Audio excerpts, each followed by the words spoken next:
more on individual claim arguments you can make to help lower your workers' compensation premium.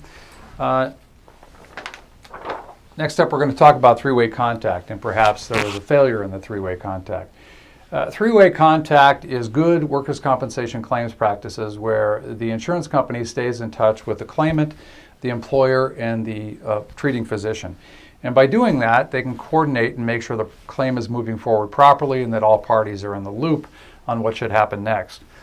Failure to properly administer three-way contact can result in a higher claim value. So an example might be that the workers' compensation company failed to contact the injured worker until 10 days after the claim was filed by the employer.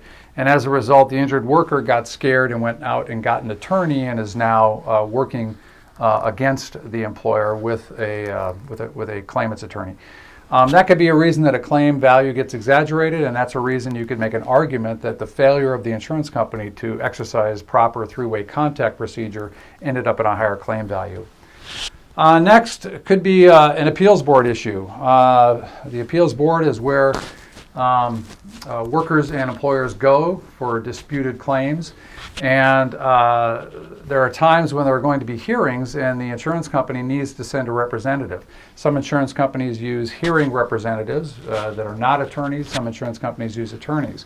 But there are times when the insurance company fails completely to even show up at a hearing.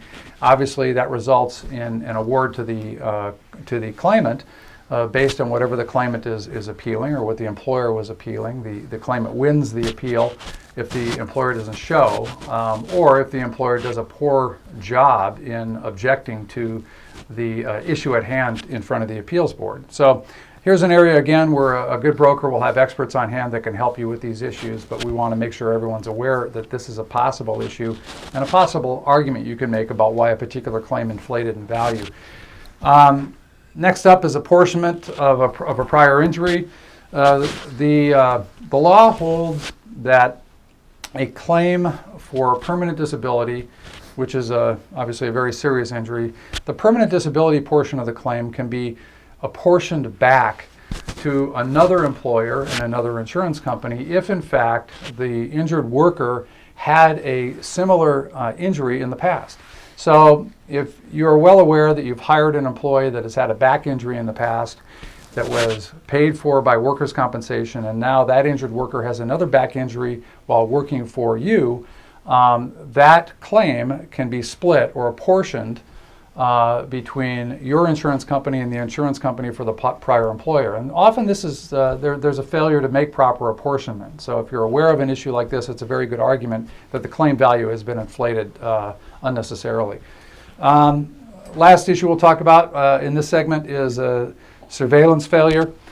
We said before when we talked about fraud that this is a very frustrating issue for employers because there are many fraudulent claims, and because the system bends over backwards to help injured workers, there are times when fraudulent claims slip through, and it's very frustrating for most employers. Most employers have an experience with at least one fraudulent claim in their history. Often, employers will ask the insurance company to exercise surveillance, to go out and videotape the employee, and they'll be frustrated that the insurance company will resist doing that. And as we said before, there are legitimate reasons insurance companies resist because it's so hard to prove a claim of fraud. However, there are some areas where the fraud is so obvious and so easy to prove that a failure on the part of the insurance company to exercise surveillance could result in a claim being paid that shouldn't be paid. So an example would be if the employer is aware that that injured worker is actually working for another employer, and if that can be proven by surveillance, then that would be a very legitimate reason. If the insurance company failed to perform the surveillance, that would be a very legitimate reason to make the argument that that claim, the value of that claim should not count against the employer as the new underwriter considers future pricing.